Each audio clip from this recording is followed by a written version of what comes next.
A partir de mañana, la delegación Xochimilco vivirá 10 días de tradición culinaria y dulzura natural.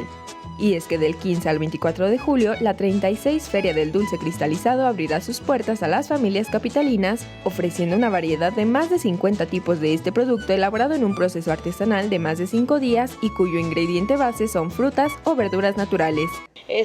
Pera, manzana, membrillo, piña, papaya, melón en 2 presentaciones, el verde y el normal, no sé cómo se llama el normal, pero bueno, el verde y el normal, perdón,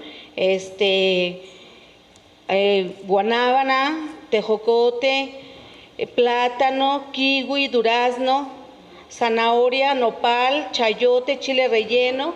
El evento, organizado por alrededor de 40 productores de la zona sur de la ciudad, tiene como objetivo fomentar el consumo de productos típicos de la región, cuya receta es herencia de más de 100 años de tradición y de la que actualmente es sustento de decenas de familias. Por lo menos el 80% del pueblo se dedica a la producción de dulce.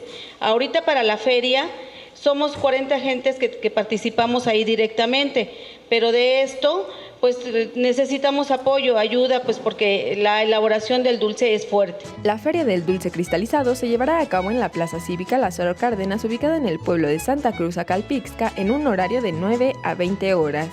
Con imágenes de Jonathan Ramos, Andrea Díaz, 21 Noticias.